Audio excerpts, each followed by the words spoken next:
The debates are over, so who will students vote for in the presidential race? We find out. And the ribbon is cut on a new place for alumni on campus. Welcome to this weekend's edition of Mox News. I'm Allie Davenport. And I'm Kiyanna Crutcher. Your news starts now.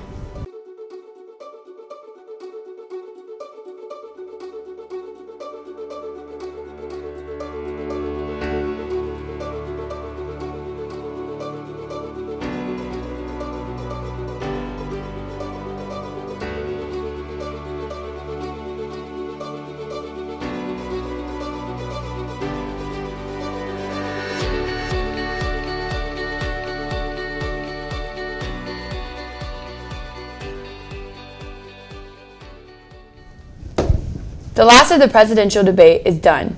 Did UTC students watch, and who do they think won the debate?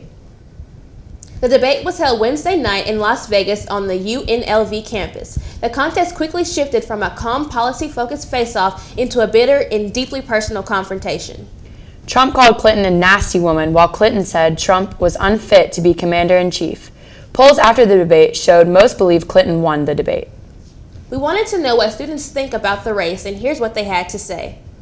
I think it was like a draw, honestly, because it wasn't as intense as the second debate. I really thought it was disrespectful the way that Trump called Hillary a nasty woman.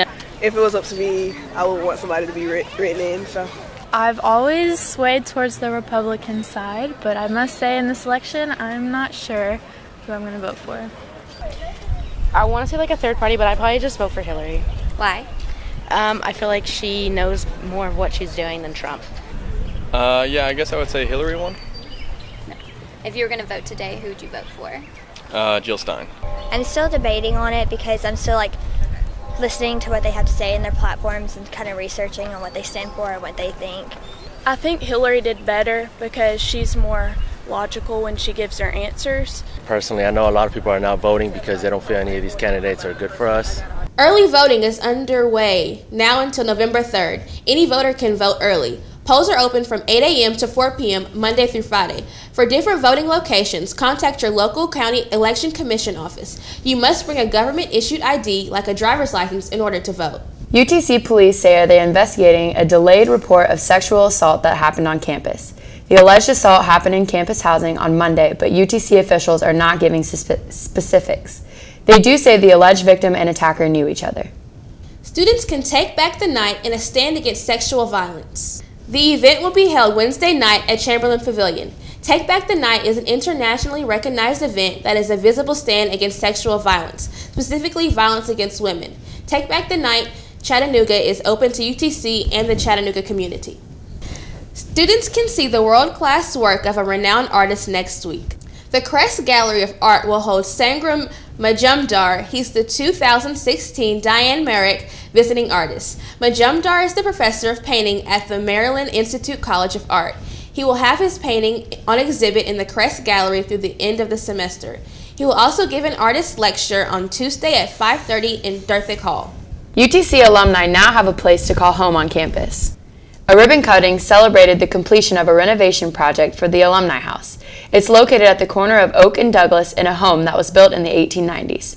Chancellor Steve Engel says the proximity of the home will make it easier for UTC alumni to meet and collaborate with students, staff, and faculty on campus.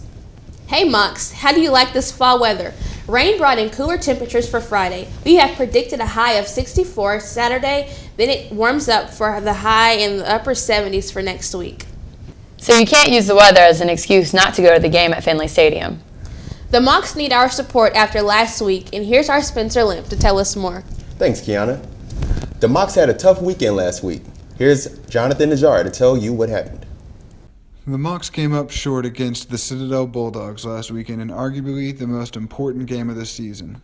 The Mox were simply unable to stop the run all game as Citadel used a committee of backs to pound its way to 342 rushing yards.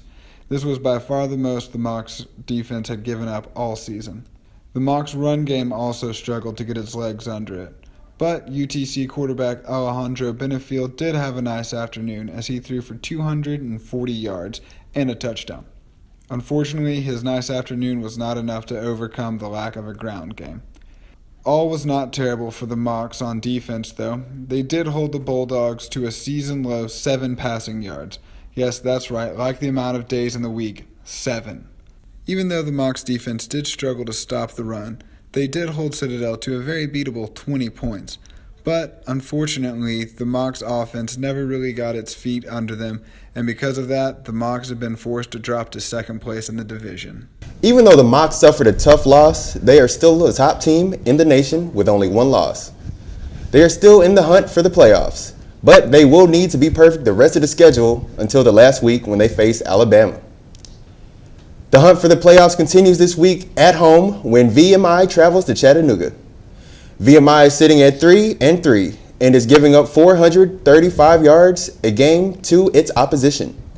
And we are already looking forward to the next season for the football Mocs. That's because the Mocs will officially start the college season against Jacksonville State in a game that will be nationally televised on ESPN. That game will be played August 26th in Montgomery, Alabama. Thanks, Spencer. A week after launching its paid streaming music service, Amazon announced a deal with one of streaming music's biggest holdouts, country superstar Garth Brooks. Brooks is the best-selling solo artist in U.S. history with 138 million albums sold. Until now, he has kept his music off streaming services. On Wednesday, select albums and songs became available on Amazon Music Unlimited. Brooks said he waited until the right partner came along. That does it for this edition of Mocs News. Thank you for joining us. Check out our videos uploaded throughout the week to YouTube, and don't forget to subscribe. We air on the UTC Housing Channel 2.1, so tune in and have a great weekend from all of us here at Mocs News.